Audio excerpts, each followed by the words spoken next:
हो गया। Hallelujah hallelujah hallelujah hallelujah hallelujah hallelujah. बोलो खुदा अपनी यीशु मसीह की जय। आइए हम प्रार्थना करें, खुदा के चरणों में अपना अपना ध्यान लगाओ ताकि परमेश्वर आपको छुए और आज टच करे खुदावंद आत्मा। Hallelujah hallelujah. Thank you Jesus. मेरे सामर्थी पिता परमेश्वर, मेरे सर्वशक्तिवान प्रभु यीशु, मेरे सेनाओं का यहोवा परमेश्वर पिता, मैं तेरा धन्यवाद कर दी महान पिता परमेश्वर आज के दिन के लिए, आज के समय के लिए मेरे खुदा, आज के सुनहरी दिन के लिए मेरे खुदा, मेरे सामर्थी पिता परमेश्वर, मेरे महान प्रभु यीशु नासरी जी, आज तेरा पवित्र दिन है मेरे खुदाबंद। आज खुदाबंद महान पिता परमेश्वर जी, तेरी जुम्मे साए मेरे खुदाबंद, एक एक जन को छुए मेरे खुदाबंद तू। हे मेरे महान पिता परमेश्वर, जो जन आए मेरे खुदाबंद आज ब्लेस होके जाए मेरे पिता सामर्थी यीशु नासरी। महान पिता परमेश्वर जी, मैं धन्यवाद कर दी है मेरे खुदाबंद सब भलाइयों के लिए मेरे खुदा, जो भलाई हमारी जिंदगी में तो खुदाबंद की है मेरे खुदा यीशु नासरी। प्यारे पिता परमेश्वर, मैं तेरा धन्यवाद कर दी महान प्रभु यीशु नासरी।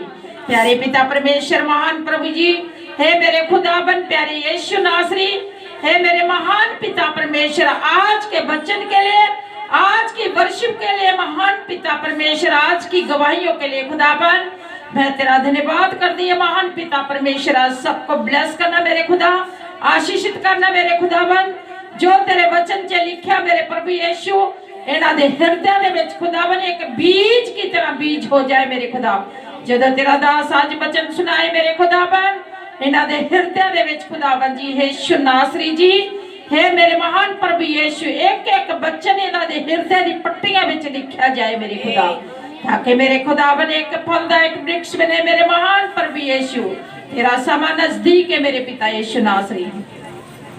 प्यारे यीशु नासरी, मैं प्रार्थना कर दी मेरे खुदाबंद जी, जिन्ने भी कलीसिया के लोग मेरे खुदाबंद जो आ चुके, जो आने वाले मेरे खुदाबंद, जो नहीं आ सकते मेरे खुदा, सबको ब्लेस करना मेरे खुदाबंद, सबको आशीष से बरकत देना मेरे खुदाबंद सामर्थी यीशु नासरी। मैं प्रार्थना कर दी महान पिता परमेश्वर, मेरे सेनाओं का यहोवा परमेश्वर पिता, मेरे महान प्रभु यीशु नासरी जी, आज खुदाबंद महान पिता परमेश्वर तेरा आत्मा उतरे खुदाबंद, एक एक जन को टच करे मेरे खुदा, जो बीमार है चंगा हो जाए मेरे खुदाबंद सामर्थी यीशु नासरी। मैं प्रार्थना कर दी महान पिता परमेश्वर, जिन्हें मेरे आन गुआढ़ पड़ोसी है मेरे खुदाबंद, सबको आज छू ले मेरे पिता परमेश्वर, सबको आशीष दे, बरकत दे, तंदुरुस्ती दे मेरे खुदा, मेरे सामर्थी पिता परमेश्वर, जो मेरे पड़ोसियों में कोई बीमार है मेरे खुदा, आज वो चंगा हो जाए मेरे खुदाबंद जी, आज वो चंगा हो जाए मेरे खुदाबंद जीसस। मेरे महान पिता परमेश्वर, मेरे पड़ोसियों, मेरे गुआंढियों खुदाबंद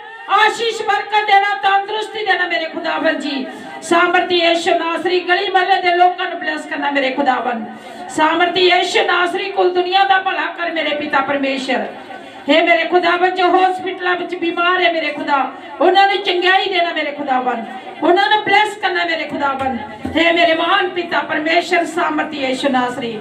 मैं महान पिता परमेश्वर प्रार्थना करती खुदाबंद, आज का वचन खुदाबंद महान प्रभु यीशु, एक फल लेने वाला महान प्रभु यीशु नासरी जी, इन्हां दी हृदय दी पट्टियां विच लिखा जाए मेरे खुदाबंद सामर्थी यीशु नासरी। मैं प्रार्थना करती महान पिता परमेश्वर, जो जिन्होंने महान पिता परमेश्वर तेरे बेटे बेटियां खुदाबंद जो फास्टिंग विच है मेरे खुदा, आज खुदाबंद अपनी सामर्थ से बनना मेरे खुदा, और तेरा अनुग्रह तेरा मस्सा उन्हां ते आए मेरे खुदाबंद, हे मेरे सामर्थी पिता परमेश्वर महान पिता परमेश्वर जी, एक एक जन को ब्लेस करना पिता परमेश्वर, मेरे सामर्थी यीशु नासरी। प्यारे पिता परमेश्वर महान प्रभु यीशु, मेरी प्रार्थना को सुना यीशु नासरी दे नाम दे विच मंगदियां, आमीन आमीन आमीन हालेलुया हालेलुया हालेलुया हालेलुया। आइए हम वर्शिप में चले सकते हैं।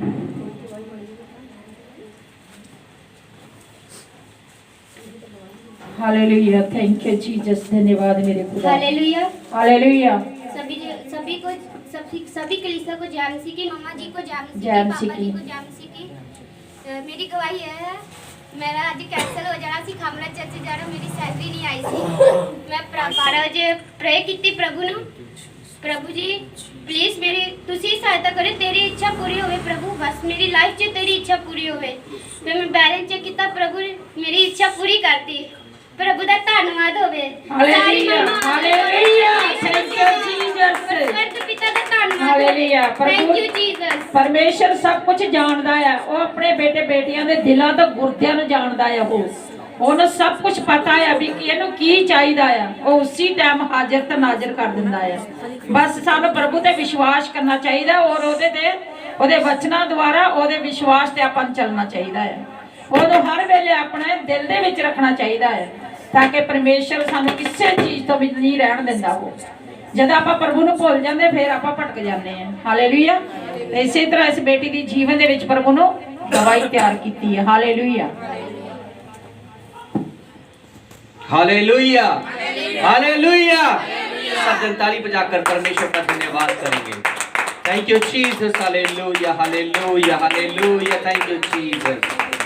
आइए हम अपनी आंखों को बंद करते हैं और एक छोटी सी प्रार्थना करते हैं परमेश्वर की दासी के साथ। आज का जो वचन है, परमेश्वर का जो वचन जो आज आपको सुनाया जाए उसको बड़े ध्यान से सुनना और उसके लिए आप परमेश्वर से ग्रेस मांगे। परमेश्वर की दासी तो प्रार्थना करेगी, साथ आप परमेश्वर से ग्रेस मांगेंगे कि परमेश्वर मुझे बुद्धि देना, मुझे समझ देना कि जो आज प्रार्थना हो, जो आज का वचन हो वो मुझे समझ आए। और साथ में आपको प्रभु भोज भी दिया जाएगा। ये परमेश्वर ने अभी मेरे माइंड मेरे दिल में डाला कि आज परमेश्वर आपको प्रभु भोज के साथ ब्लेस करे। हालेलुया। ये परमेश्वर ने, जबकि मेरे माइंड में पहले चल रहा था दूं या ना दूं, और मैं ये सोच रहा था कि नेक्स्ट संडे करेंगे, पर जैसे मैं यहाँ पे प्रेयर कर रहा था तो परमेश्वर ने कहा आज ही तुम अपने लोगों को, मेरे लोगों को प्रभु भोज के साथ ब्लेस करना। हालेलुया। तो आप सब का ब्लेस है यीशु मसीह के सामर्थ्य नाम से। आइए हम अपनी आंखों को बंद करते हैं और प्रार्थना में चलते हैं। Thank you Jesus, hallelujah hallelujah, thank you Jesus. मेरे खुदावन जी, प्यारे पिता परमेश्वर, मैं तेरा धन्यवाद कर दी इस समय के लिए मेरे खुदावन, आज के दिन के लिए मेरे खुदावन, जो सुनहरी दिन दिया मेरे खुदावन जी। मेरे सामर्थी पिता परमेश्वर, मेरे महान प्रभु यीशु नासरी, आज तो दया करने वाला मेरे खुदावन, आज तो कृपा करने वाला खुदावन, हमें विश्वास है मेरे खुदावन जी।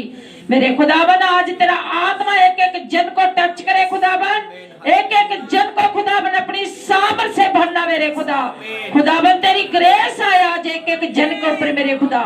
मेरे सामर्थी पिता परमेश्वर महान प्रभु, तेरा आत्मा आए मेरे खुदावन, एक एक जन को टच करे मेरे खुदावन जी।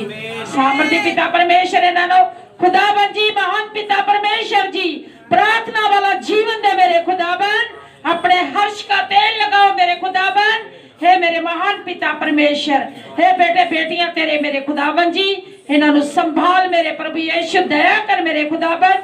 हे तेरी भेडा है मेरे खुदावन, अपनी भेडा नु खुदावन अपने मर्जी दे नाल चला मेरे खुदावन।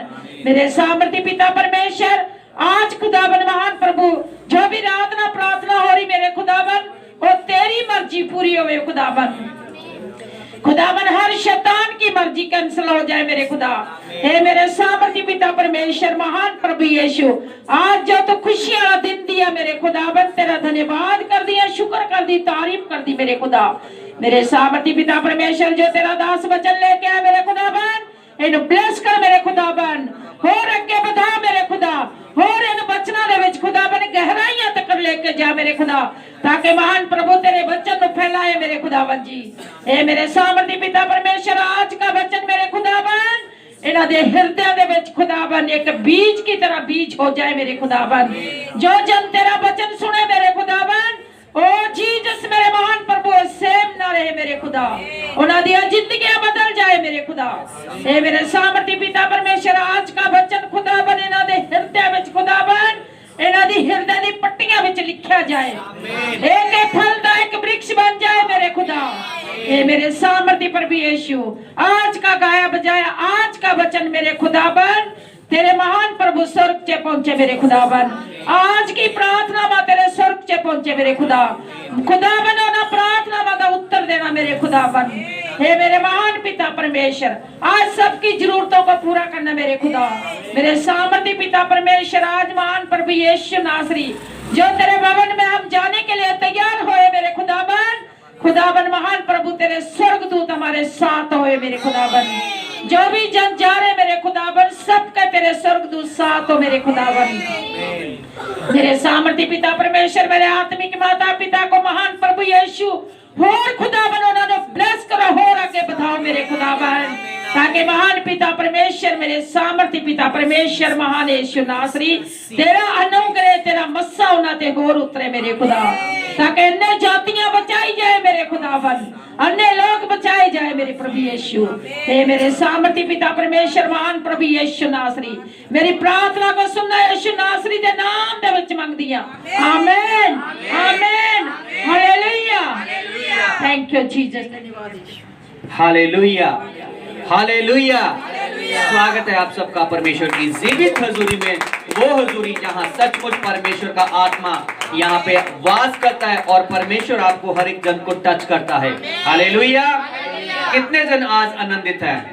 हालेलुया। सब जन ताली बजाकर प्रभु का धन्यवाद करेंगे, क्योंकि आज अगर हम आनंदित हैं तो वो यहोवा पिता परमेश्वर की ओर से है। Hallelujah hallelujah. कितने जन उपवास में चल रहे हैं? प्रभु का धन्यवाद हो, ये बहुत बड़ी ग्रेस है। हालेलुया। क्योंकि मेरे स्पिरिचुअल फादर ने बोला था पिछले संडे कि आपको 3 दिन 3 रात 3 दिन के डे नाइट फास्टिंग में आपको रहना है। हालेलुया। जो व्यक्ति, ठीक है, अगर कोई नहीं पूरे डे नाइट का रख सकता, वो 5 बजे तक या 6 बजे तक 7 बजे तक रख सकता है, पर वो धन्य है वह लोग जो परमेश्वर की दासों को फॉलो करते हैं और उसके ऊपर चलते हैं। हालेलुया।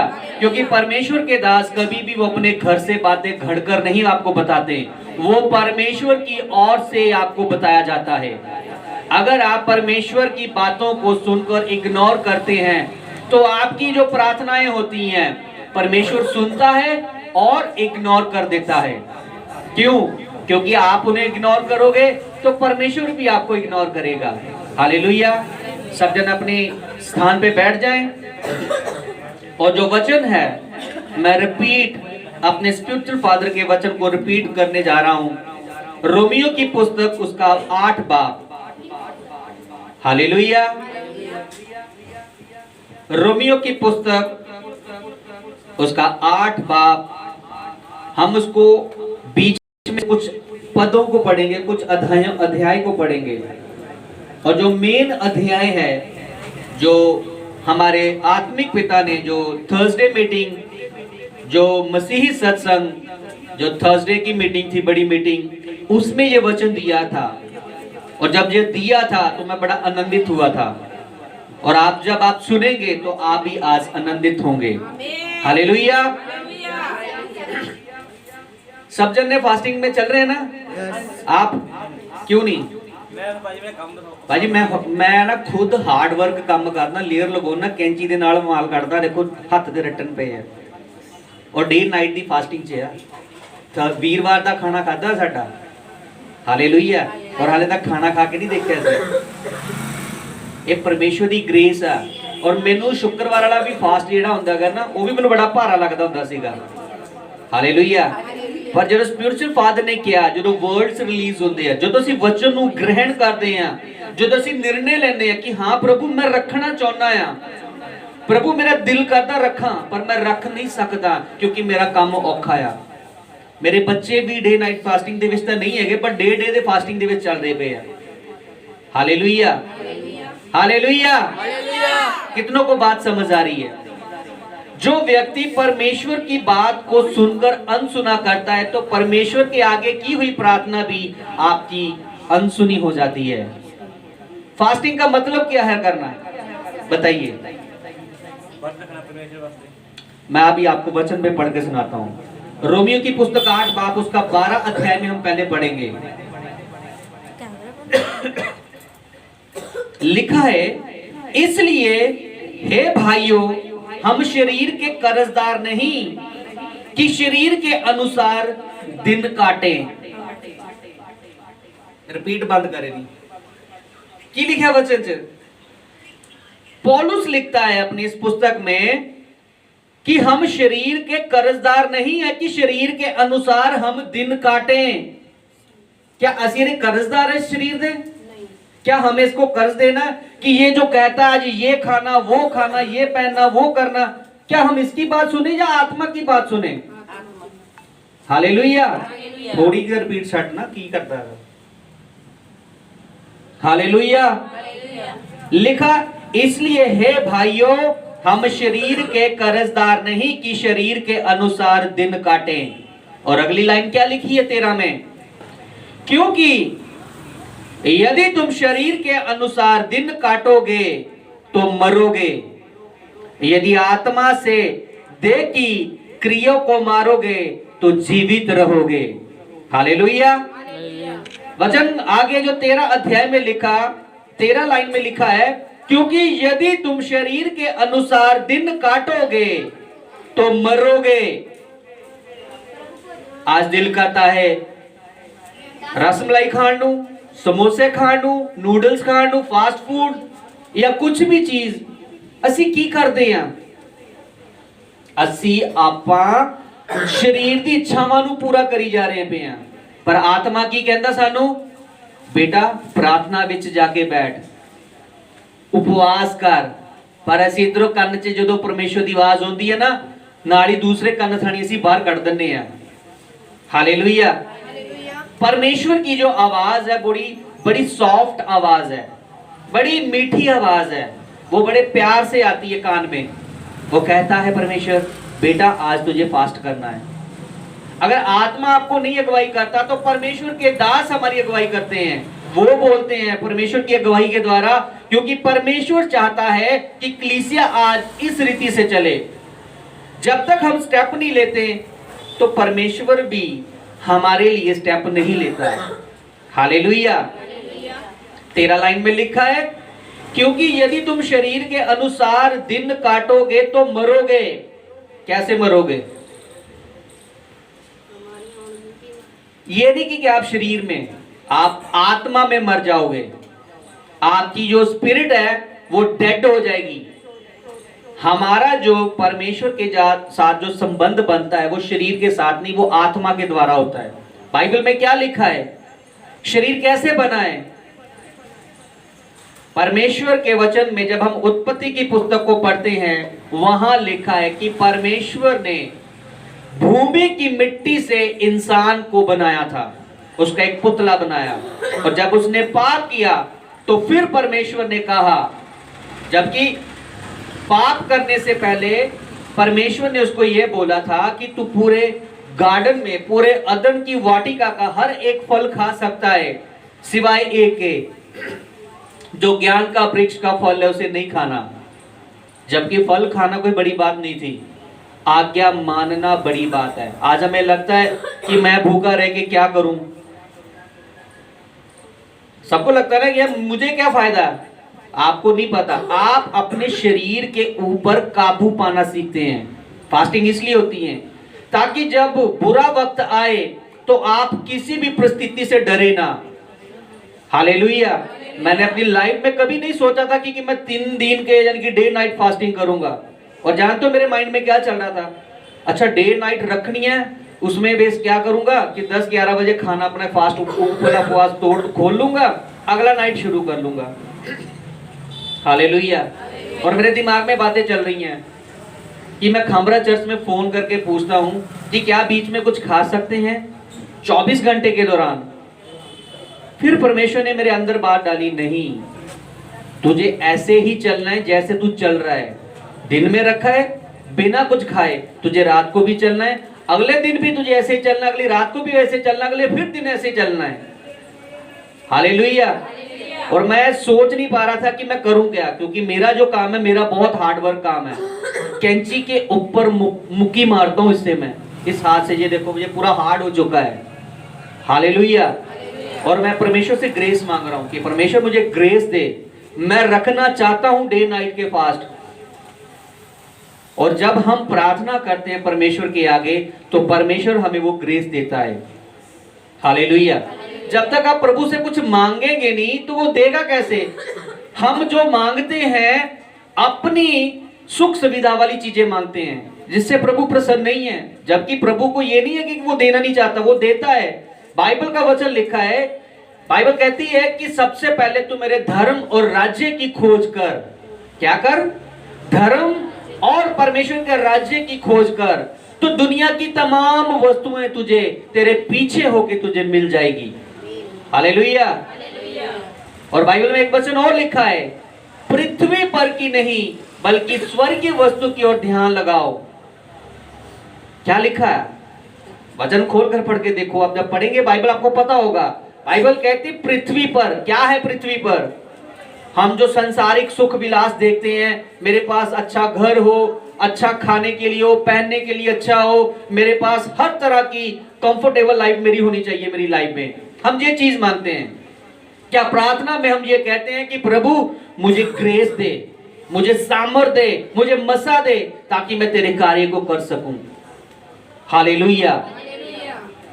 हम मांगते हैं, वो चीज मांगते हैं जो प्रभु देना तो चाहता है, पर उसका समय परमेश्वर ने ठहराया हुआ है। बाइबल कहती जब तू मेरे धर्म और राज्य की खोज करेगा, जब तू उसके पीछे होके लगे जाएगा, तो बाइबल कहती दुनिया की तमाम चीजें, तमाम वस्तुएं तेरे पीछे होके तुझे अपने आप मिलनी शुरू हो जाएगी। क्योंकि अब हमारा ध्यान कहाँ है? स्वर्ग की ओर। हमारा फोकस जो है वो प्रभु की ओर है, हमारा ध्यान परमेश्वर के चरणों की ओर लगा हुआ है।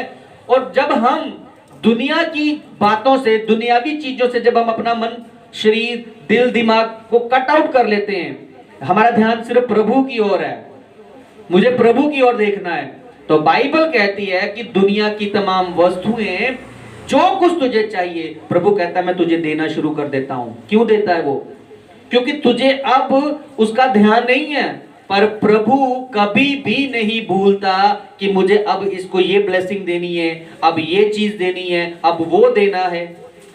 अगर हम बाइबल की उत्पत्ति की पुस्तक में खोलकर देखते हैं, तो जब आदम जब इस धरती पे रचा गया था, जो इस धरती का पहला इंसान था, तो प्रभु ने उसको काम सौंप दिए, पूरे धरती के ऊपर उसको अधिकार दे दिया और कहा कि जा इस गार्डन में जाके ये काम कर, वो काम कर, सब कुछ कर, यानी कि उसको ड्यूटी दे दी।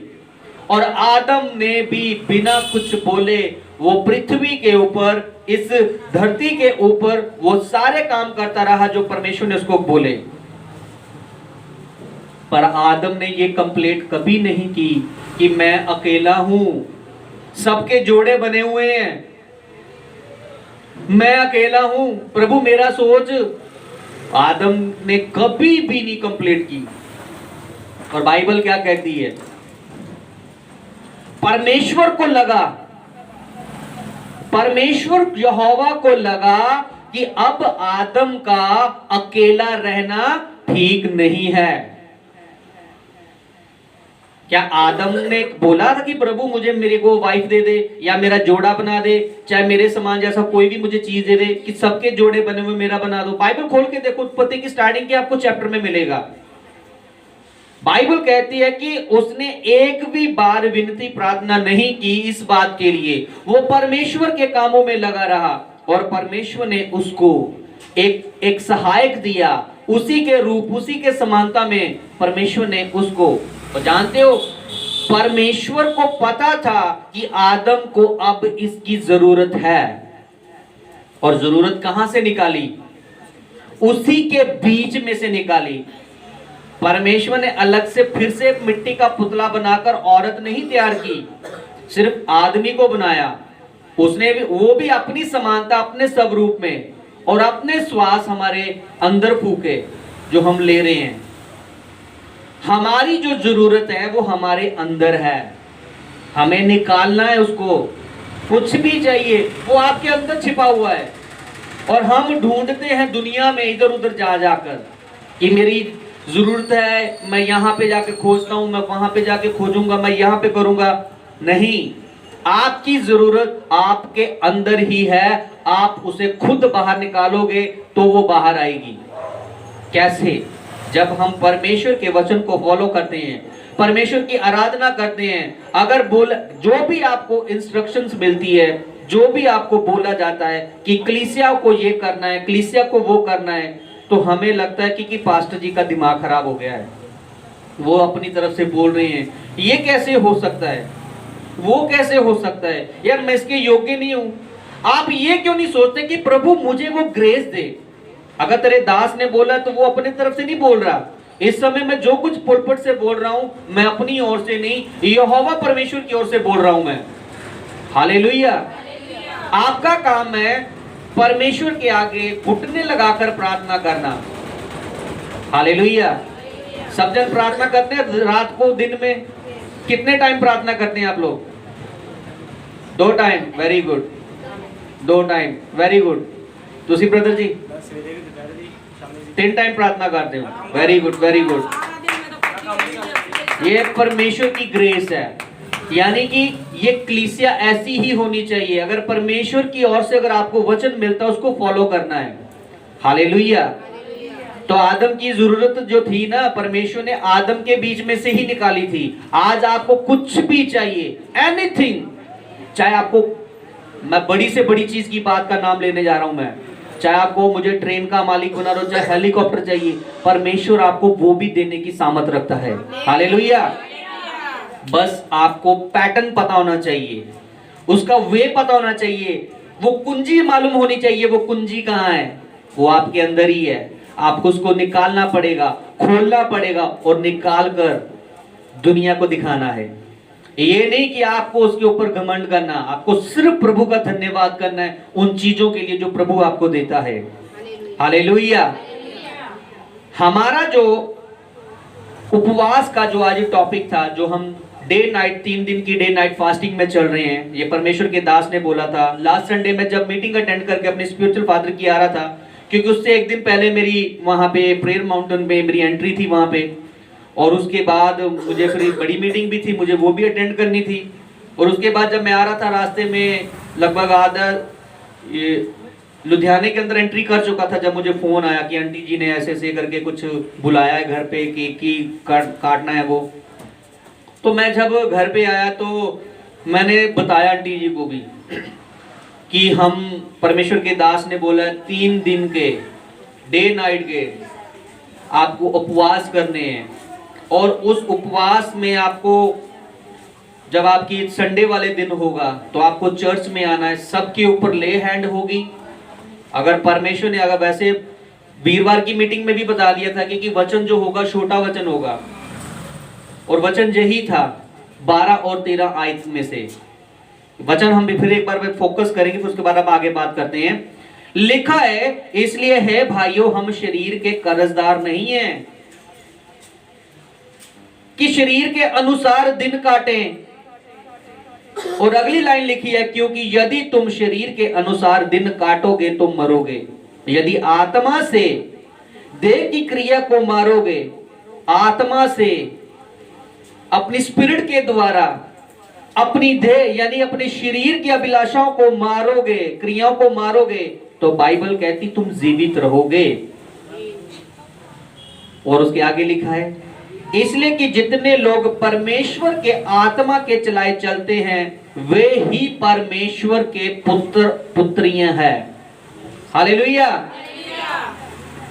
पर मैं वचन को शुरू से पढ़ना चाहता था, पर बीच में से मैं आपको सुना रहा हूं मेन मोटिव जो क्या है, और बड़ी सोचने वाली बात है। बाइबल की एक और पुस्तक में लिखा है, आत्मा शरीर के, शरीर आत्मा के विरुद्ध है। कैसे? किसी को समझ आई लाइन? आत्मा जो है वो शरीर के खिलाफ है और शरीर आत्मा के खिलाफ है। कैसे? शरीर है आपको जिसने काम करना है, शरीर कहता है मुझे आराम करना है, और दिल में आत्मा डाल रहा है प्रार्थना करनी है। तो ये एक दूसरे के क्या हुए? विरोधी हो गए। इसीलिए जब आप आत्मा के द्वारा जब आप चलते हैं तो आप अपनी शरीर की क्रियाओं को मार देते हैं, यानी कि आपके ऊपर शरीर कभी भी हावी नहीं होना चाहिए। उपवास क्यों किए जाते हैं? फास्टिंग, अभी पीछे 21 दिन की फास्टिंग हुई, उससे पहले 365 दिन की कंटिन्यू फास्टिंग हुई है चर्च में, कलीसियाओं ने रखी है 365, यानी कि पूरा साल। मैं खुद 40-40 दिन के रोजे कंटिन्यू रखता था मैं। पर वो कैसे होता है? By God grace. हालेलुया। परमेश्वर के आत्मा के द्वारा, परमेश्वर की सामर्थ के द्वारा ये सब चीजें होती हैं। अगर आप जाओ सोचो ना, हाँ कोई गल नहीं, कर दें कोशिश, जब ये नेगेटिव वर्ड्स आप अपने मुंह में ले लेते हो तो आप उसमें फंस जाते हो। बाइबल कहती है तेरे मुंह के अंदर क्या है, जीवन है, और तेरे मुंह के अंदर ही मौत छिपी है। अब तुम इसको जैसे इस्तेमाल में लाओगे वो वैसा करेगी। हम किसकी समानता में बनाए गए हैं? परमेश्वर की। और परमेश्वर ने जब इस धरती की रचना की थी तो वो कैसे की थी? शब्दों के द्वारा। उजाला हो जाए तो क्या हुआ? उजाला हुआ। पेड़ पौधे पंछी आकाश धरती सब कुछ बन जाए, सब कुछ कैसे बना? शब्दों के द्वारा, मुंह के बोलने के द्वारा। हालेलुया। पर जब हम नेगेटिव वर्ड्स बोलते हैं वो भी वही काम करते हैं। फिर गाली देते हैं या किसी को श्रापित बोल देते हैं कि जा तेरा कख ना रवे, जा तेरे नाल फलाना हो जावे, जा तेरा ऐ हो जावे, गुस्से में बोल देते हैं। तो बाइबल ये बताती है हमें, अगर जब तेरे मुंह के अंदर, जब परमेश्वर ने पावर दे रखी है कि जब कहता वचन कि तेरे मुंह के अंदर ही जीवन और मौत छिपी है और तू उसको जैसे इस्तेमाल में लाएगा वैसा होगा, तो अगर आप किसी को श्रापित करोगे वो उसको श्राप लग जाएगा। हालेलुया। तो कभी भी हम अपने मुंह से नेगेटिव वर्ड्स नहीं निकालेंगे। अपने लिए भी मत निकालो। अगर आप बीमार हो तो ये मत बोलोगे यार मैं बहुत बीमार हूं। आप ये कहें मैं यीशु मसीह के कोड़े खाने से चंगा हो चुका हूं। भले आप बीमार हैं, पर आप शब्दों से आप शैतान को दिखाते हैं कि मुझसे तू जितना मर्जी उलझ ले, मैं डरने वाला नहीं हूं, मैं हारने वाला नहीं हूं, क्योंकि मेरे अंदर कौन है? परमेश्वर। परमेश्वर का आत्मा, परमेश्वर की सामर्थ क्या है? हमारे अंदर है। हालेलुया। बहुत से लोग कहते हैं मुझ पे बहुत खेड़ आती है, मुझे दुष्ट आत्मा झगड़ता है, मुझे रात को गंदे सपने आते हैं, ये होता वो होता है। आप ये कहें कि परमेश्वर मेरे अंदर है। शैतान क्या है? तू झूठा है। वो हमारे माइंड थॉट में अटैक करता है। उसके अंदर इतनी ताकत नहीं है कि वो आपके हाथ से पकड़ के आपको कहीं भी ले जाए, कहीं भी गिरा दे, कुछ भी आपसे कर ले। हालेलुया। उसकी औकात नहीं है शैतान की कि वो आपका हाथ पकड़कर आपसे गलत करवा ले। वो सिर्फ आपके यहीं पे अटैक करता रहेगा। चल आज पार्टी करने चलते हैं, चल घूमने चलते हैं, चल ये व्यभिचार करते हैं, चल नशा करते हैं।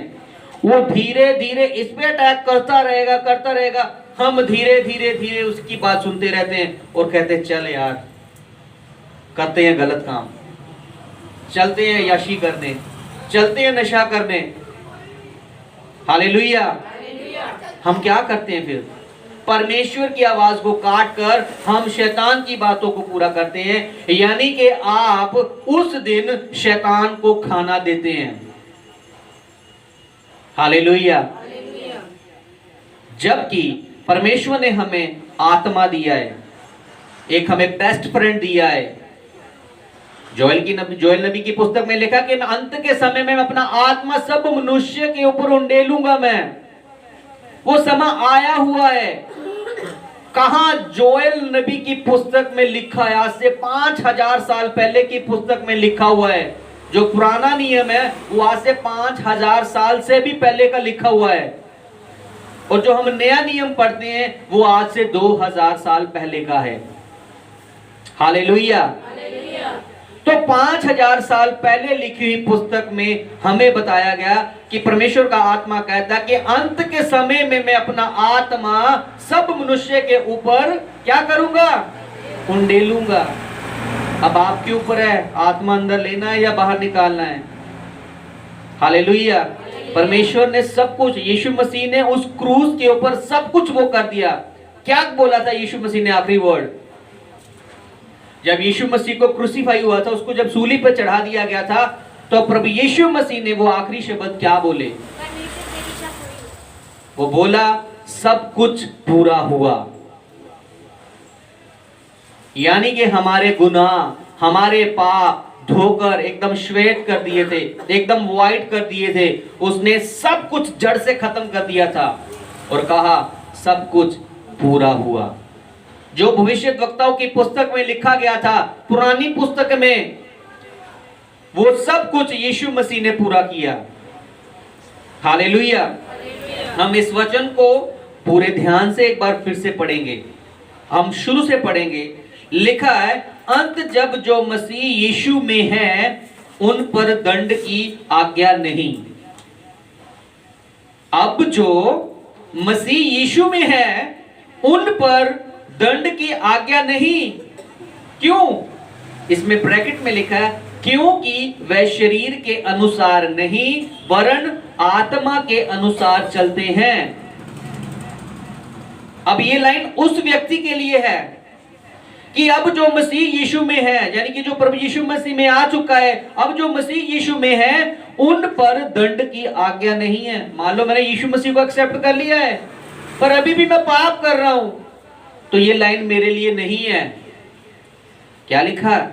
क्योंकि वह शरीर के अनुसार नहीं परंतु आत्मा के अनुसार चलते हैं, तब ये बात उनके ऊपर लागू होती है कि उन पर दंड की आज्ञा नहीं है। दूसरी आयत में लिखा है, क्योंकि जीवन की आत्मा की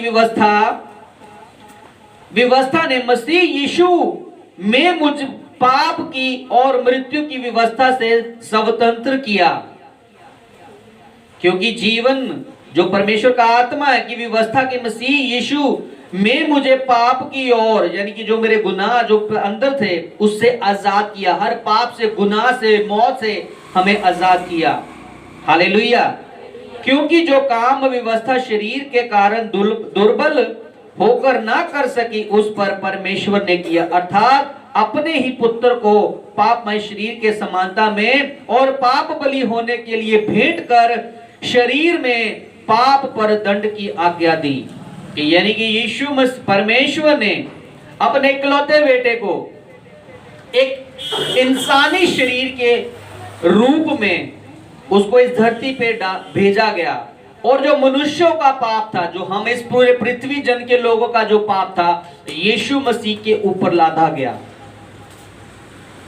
ये बहुत बड़ी बात है। हमको सोचते हैं अच्छा ठीक है, पर ये इतनी बड़ी बात है, इतनी बड़ी बात है कि अगर आप समझोगे ना तो आपको समझ आएगी कि सचमुच यार, कि जो मेरे गुनाह, जो मेरे पाप थे वो यीशु मसीह ने अपने ऊपर ले लिए, और मेरे नहीं, मेरे आने वाली संतानें, मेरी आने वाली जनरेशन, उन सबके पाप यीशु मसीह ने अपने ऊपर ले लिए। और वो हमारे ही कारण वो घायल किया गया, कुचला गया, मारा गया, ताड़ना की गई। अगर ध्यान से अगर सोचो अगर बात को, तो यीशु मसीह ने कितनी बड़ी कुर्बानी मेरे लिए की है। और परमेश्वर ने अपने इकलौते बेटे को, जानते हैं क्या होता है, आज अगर हमें किसी को कुछ देना होता है, या मान लो चर्च में अगर कुछ बोना होता है, तो हम बेस्ट में से कुछ चीज निकाल के देते हैं। अगर मान लो मैं 10,000 कमा रहा हूं, उसमें से 100 रुपया डाल रहा हूं या 1000 रुपया डाल रहा हूं, तो क्या कर रहा हूं, अपनी जो चीज है उसमें से कुछ परसेंटेज को देना। पर बाइबल हमें बयान करती है कि परमेश्वर के पास एक ही था, इकलौता उसका बेटा प्रभु यीशु मसीह, उसने अपने पास नहीं रखा, उसने हमारे लिए कुर्बान कर दिया। हालेलुया। अगर कभी बैठो ना फ्री माइंड, जब आपके पास कोई काम ना हो या फोन से फुर्सत हो, तो कभी सोचना कि यीशु मसीह ने मेरे लिए अपनी कुर्बानी करी, और यहोवा पिता परमेश्वर ने अपना इकलौता बेटा जो उसके पास एक ही था, वो क्या कर दिया, मेरे और आपके लिए दे दिया। क्यों दे दिया? ताकि जो हमारे गुनाह, जो हमारे पुरखाओं ने किए थे, जो उनके ऊपर श्राप लगा हुआ था, वो उसको तोड़ सके। हालेलुया। जितनों ने प्रभु यीशु मसीह के नाम में बपतिस्मा लिया है, आज उनके ऊपर मौत का जो खौफ चल रहा था वो यीशु मसीह ने खत्म कर दिया था। कब? जब यीशु मसीह ने अपनी कुर्बानी दी थी। और जब हम पैदा होते हैं, इस पाप भरी दुनिया में आते हैं तो उस पाप का असर हमारी लाइफ में रहता है। पर जब हम प्रभु यीशु मसीह के नाम में हम बपतिस्मा ले लेते हैं तो जो उसका थोड़ा बहुत असर होता है ना, वो भी जड़ से कट जाता है। हालेलुया। वो बिल्कुल व्यक्ति वो जो होता है वो एकदम फिर से नए जन्मे बच्चे की तरह बन जाता है। हालेलुया। यानी कि पहले तो हम बच्चे छोटे साइज में पैदा होते हैं, नहीं कुछ पता होता उस समय, हम जैसे माहौल होता है वैसे बढ़ते रहते हैं, पैदा होते हैं, जो कुछ हमारा माहौल इधर उधर का होता है हम वही कुछ सीखते रहते हैं और वही कुछ हम बोलते हैं। हालेलुया।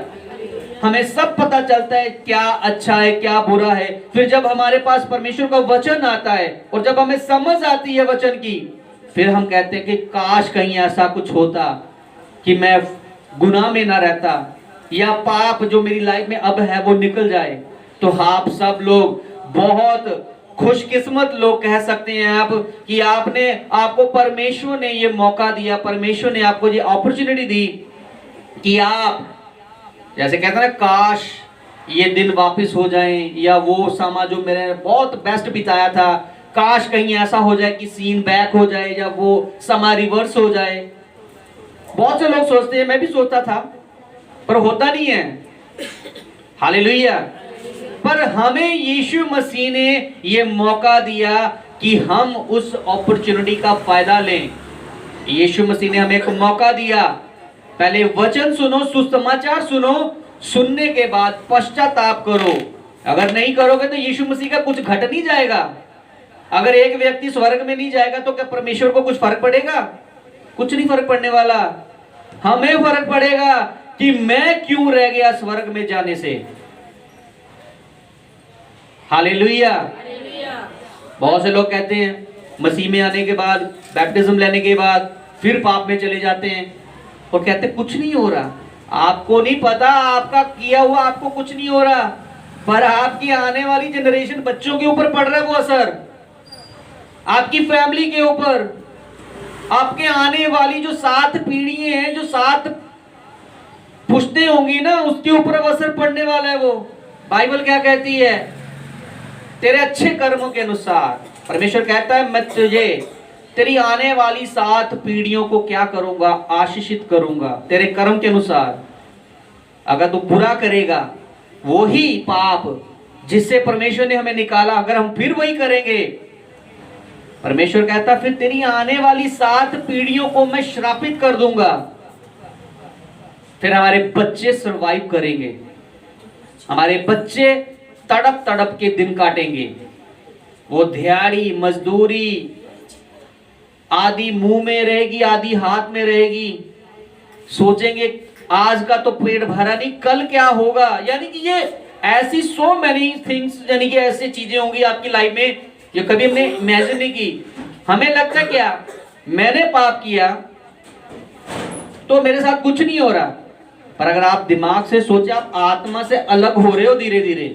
जो आत्मा आपके पास पहले काम करता था, आप जैसे पहले पवित्र आत्मा के द्वारा चल रहे थे, अब आप वैसे नहीं चल पा रहे हैं। अब आपको अंदर से खुद को महसूस होगा मैं खाली हूं अंदर से। पर वैसे अगर आप संसार के लोगों के बीच में आओगे, सब लोगों को लगेगा ये वैसा का वैसे बंदा फिट है, फिटांग है, कोई दिक्कत नहीं है, एवरीथिंग इज ओके। पर उसको ये नहीं पता वो अंदर से मर चुका है। यही बात परमेश्वर का वचन कहता है, क्योंकि वे शरीर के अनुसार नहीं वरन आत्मा के अनुसार चलते हैं। कौन लोग? जो आत्मा के द्वारा चलते हैं, परमेश्वर का आत्मा उनके साथ होता है। पर जो आत्मा में व्यक्ति मर जाता है वो मर जाता है, उसके ऊपर दंड की आज्ञा हो जाती है। यहाँ पे 13 लाइन में लिखा है, क्योंकि यदि तुम शरीर के अनुसार दिन काटोगे तो मरोगे। कौन सा मरना है? शरीर। बाइबल क्या कहती है आपको क्लियर करना चाहता हूं। इस शरीर ने चाहे जितना मर्जी बड़ा पास्टर क्यों ना हो, चाहे हमारे आत्मिक पिता है, बाइबल ने ये स्पष्ट कहा है। अब आदम था, अगर मैं बाइबल खोलूं आप उत्पत्ति की पुस्तक में, वहां पे लिखा था कि तू जिस दिन इसका फल खाएगा, जब उसको आज्ञा मिल रही थी कि तू सारे पेड़ पौधों के फल खा सकता है, पर इस पौधे का, इस पेड़ का फल तुझे नहीं खाना, क्योंकि जिस दिन तू खाएगा तू निश्चय मरेगा। क्या लिखा था? कि तू निश्चय मरेगा, तू सच में मरेगा। जब उसने फल खाया तो क्या उसी समय मर गया? उसके खाने के बाद बाइबल बताती है 930 साल तक वो जीवित रहा, पर वो भी ना मरता अगर वो फल ना खाता। जो लाइफ होती वो लॉन्ग लाइफ, कभी भी इस धरती के ऊपर वो मौत नहीं आती अगर वो गलती ना होती। एक गलती आपको कहां ले जाती है आपको पता भी नहीं चलता, पर उसका परिणाम अंत में पता चलता है। कैसे? ये दो लाइनें हैं, अगर सीधी जा रही है तो ठीक है, अगर उसमें से अगर थोड़ा सा भी पॉइंट इधर हो गया ना, वो करते करते करते करते धीरे धीरे वो इतनी आउट ऑफ लाइन हो जाएगी कि जिसका कोई उसको वापस लाना कठिन है। अगर वो सीधे सीधे चलती चलते अगर थोड़ा सा भी उसने अपना एंगल चेंज कर लिया ना, वो ऐसे करते करते करते वो पता नहीं कितने मीलों आपसे दूर हो जाएगी। अगर आपकी लाइफ सीधी चल रही है तो सीधे आप परमेश्वर के पास जा रहे हो, अगर आप थोड़ी सी टेढ़ी होगी तो आप सीधा नरक में जाने वाले हो। जब मैं डरा नहीं रहा हूं, आपको समझा रहा हूं आपको लाइफ में कैसे चलना है। 5 लाइन में लिखा, क्योंकि व्यक्ति शरीर की बातों पर मन लगाते हैं, क्योंकि शारीरिक व्यक्ति शरीर की बातों पर मन लगाते हैं, परंतु आत्मिक जो आत्मा में चलने वाले लोग कहता है आत्मा की बातों पर मन लगाते हैं। हालेलुया। 6 लाइन में लिखा है, शरीर पर मन लगाना तो मृत्यु है, परंतु आत्मा पर मन लगाना जीवन और शांति है। 7 में लिखा है, क्योंकि शरीर पर मन लगना तो परमेश्वर से बैर रखना है। क्योंकि शरीर पर मन कहता, जो आदमी किसी भी बात से, जैसे परमेश्वर की बात से हटने के बाद जो शरीर की बातों पर मन लगाता है, कहते हैं वो परमेश्वर के साथ उसका बैर होता है, उसके साथ उसकी फाइट होती है, क्योंकि ना तो परमेश्वर की व्यवस्था के अधीन है और ना कभी हो सकते हैं। 8 में लिखा है, और जो शारीरिक दशा में है, शरीर में है, वह परमेश्वर को प्रसन्न नहीं कर सकते। जब तक आप आत्मा में नहीं आओगे आप कभी भी प्रभु को प्रसन्न नहीं कर सकते। जब तक आप शारीरिक है, संसारिक हैं, तो सब कुछ आपकी लाइफ में उलट पुलट होगा। लिखा, जो शारीरिक दशा में है वह परमेश्वर को प्रसन्न नहीं कर सकते। और आगे लिखा है, परंतु जबकि परमेश्वर का आत्मा तुम में बसता है तो तुम शरीर की दशा में नहीं परंतु आत्मिक दशा में हो। यदि किसी में मसीह का आत्मा नहीं तो वह उसका जन नहीं। यदि मसीह तुम में है तो देह पाप के कारण मरी हुई है। अगर परमेश्वर का अगर आत्मा हमारे अंदर है ना, तो हमारा शरीर मरा हुआ है। कैसे? जैसे अब हम उपवास में चल रहे हैं, यानी कि हम शरीर को मार रहे हैं। बाइबल कहती है जो कोई व्यक्ति अगर प्रभु यीशु मसीह के पीछे चलना चाहता है तो बाइबल कहती वो अपना क्रूस उठाए और यीशु मसीह के पीछे चले। क्रूस उठाना क्या है? क्या हम भी एक लकड़ी का क्रूस बनाएं और जैसे यीशु मसीह ने अपने कंधे पे उठा के चला था, क्या मैं रोज ऐसे चलूं? कैसे चलना है? अपनी अभिलाषाओं को मारना, प्रभु की बातों पर चलना। चाहे आपकी लाइफ में गड़बड़ी चल रही है, कुछ दिक्कतें चल रही हैं, फाइनेंशियली दिक्कत चल रही है, अगर आप उस दिक्कत में भी परमेश्वर के साथ वफादार बनकर खड़े रहते हैं, उससे कहते हैं क्रूस उठाना।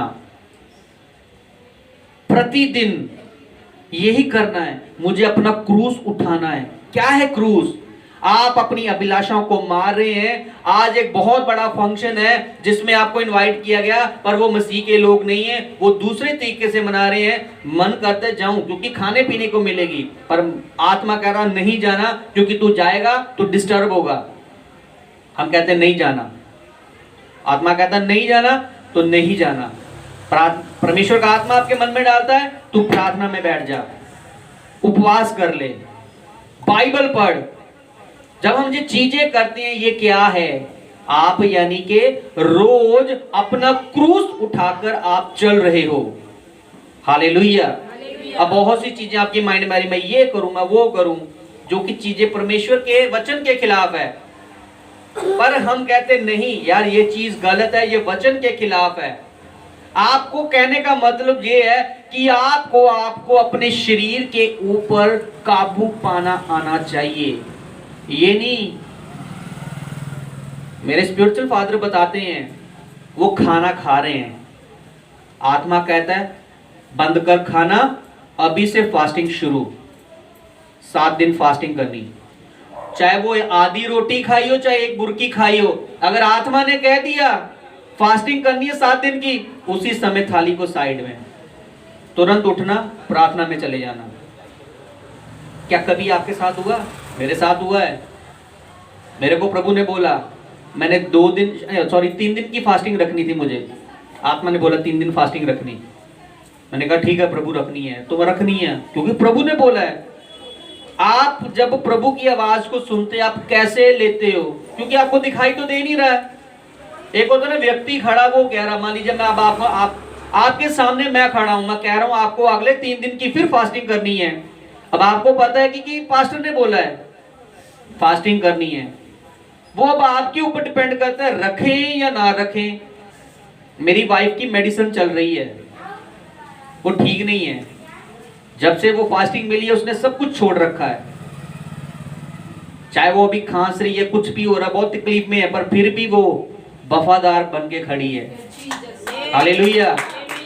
ये क्या है? सैक्रिफाई है। ये अपना क्रूज उठाकर चल रही है, यानी कि ये अपना क्रूज उठाकर प्रभु यीशु मसीह के पीछे पीछे चल रही है। यही है कुर्बानी, यही है करना, बस इतनी सी बात है। हमें परमेश्वर के वचन को सिर्फ मानना है और उसके ऊपर चलना है। बाइबल कहती कठिनाई आएगी, पर वो इतनी बड़ी नहीं होगी, वो पल भर के लिए होगी, वो सिर्फ परखने के लिए होती है।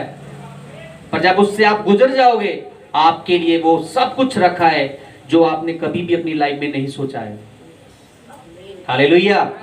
अगला वचन पूरा, यहाँ पे बहुत अगली लाइन लिखी है, यदि मसीह तुम में है तो देह पाप के कारण मरी हुई है, परंतु आत्मा धर्म के कारण क्या है? जीवित है। यदि उसी का आत्मा जिसने यीशु को मरे हुओं में से जिलाया तुम में बसा हुआ है, तो जिसने मसीह को मरे हुओं में से जिलाया वह तुम्हारी नाशवान देहों को भी अपने आत्मा के द्वारा जो तुम में बसा हुआ है जिलाएगा। हालेलुया। किसी को लाइन समझ आई? ध्यान से सुनिएगा। यदि अगर आपके अंदर आत्मा है तो लिखा है, कहता है यदि उसी का आत्मा यानी कि प्रभु यीशु मसीह का आत्मा यानी कि परमेश्वर की सामर्थ जिसने यीशु मसीह के मरो हुओं में से जिलाया, जिसने मुर्दों में से उसको जीवित किया था, जो वो सामर्थ थी, अगर वो सामर्थ आपके अंदर है ना, वो परमेश्वर की ओर से जो है वो बात कर रही है। सुनिए, यदि उसी का आत्मा यानी कि परमेश्वर का आत्मा यीशु को मरे हुओं में से जिलाया तुम में बसा हुआ है, तो जिसने मसीह को मरे हुओं में से जीवित किया वह तुम्हारे नाशवान यानी कि हमारा जो नाशवान शरीर, क्योंकि ये नाश होने वाला है, जब इसका अंत समय आएगा और मिट्टी से पैदा किया गया मिट्टी में मिल जाएगा। हालेलुया। वह तुम्हारे नाशवान देहों को भी अपनी आत्मा के द्वारा जो तुम में बसा हुआ है वो जिलाएगा यानी कि जीवित कर देगा। आपका मुर्दा शरीर भी जीवित हो जाएगा। कौन सा मुर्दा शरीर? अगर आप बीमारी में चल रहे हैं तो प्रभु कहता है उसको भी हील कर दूंगा। हालेलुया। उसको मैं चंगा करूंगा। 16 में लिखा है, आत्मा आप ही हमारी आत्मा के साथ गवाही देता है। आत्मा आप ही हमारी आत्मा के साथ गवाही देता है कि हम परमेश्वर की संतान हैं, और यदि संतान है तो वारिस भी हैं, वरन परमेश्वर के वारिस और मसीह के संगी वारिस हैं, कि जब हम उसके साथ दुख उठाए तो उसके साथ महिमा भी पाएंगे। हालेलुया। हालेलुया। अगर हम यीशु मसीह ने जैसे दुख उठाया था तो वैसे ही हम भी अगर परमेश्वर के पीछे चलते हैं, दुख को सहते हैं, परेशानियों में से गुजरते हैं, और जैसे यीशु मसीह ने मुर्दों में से जीवित होकर उसके ऊपर फतेह पाई थी तो परमेश्वर की महिमा हुई थी। तो यीशु मसीह का वचन कहता है जो व्यक्ति प्रभु यीशु मसीह के साथ मरता है, बुरे दिनों में से गुजरता है, बुरी परिस्थितियों से निकलता है, तो बाइबल क्या कहती है? लिखा है हम उसके साथ, अगर हम भी अगर दुख उठाते हैं यीशु मसीह के नाम में, तो लिखा है तो उसके साथ हम महिमा भी पाएंगे। यानी कि आपका नाम फिर स्वर्ग में लिया जाता है। क्यों? क्योंकि आप वो सब कुछ करते हैं जो प्रभु यीशु मसीह ने आपको बोला है। हालेलुया।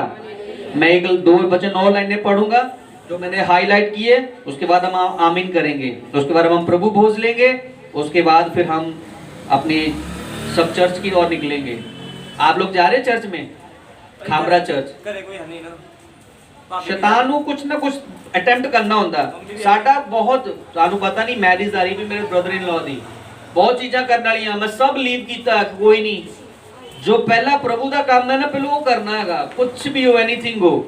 चलो अब वचन पढ़ेंगे। पहले लिखा है आगे 18 में, पौलुस कहता है, लिखने वाला प्रभु यीशु मसीह का चेला, क्योंकि मैं समझता हूं कि इस समय के दुख और क्लेश उस महिमा के सामने जो हम पर प्रकट होने वाला है कुछ भी नहीं है। अभी जो कुछ देख रहे हो ना आपकी लाइफ में जो हो रहा है, अभी ये कुछ भी नहीं है।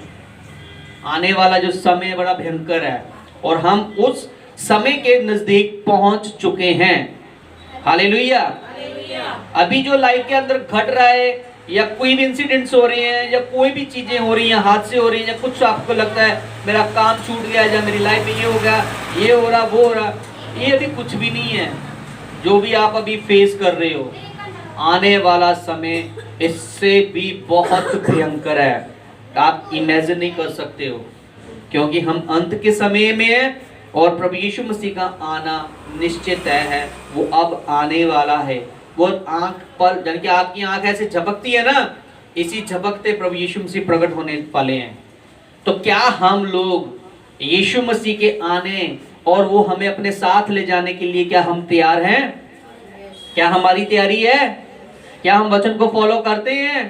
क्या हम अगर चर्च के अंदर से जो इंस्ट्रक्शंस मिलती है, जो आपको बोला जाता है, क्या हम उसको पूरा कर रहे हैं?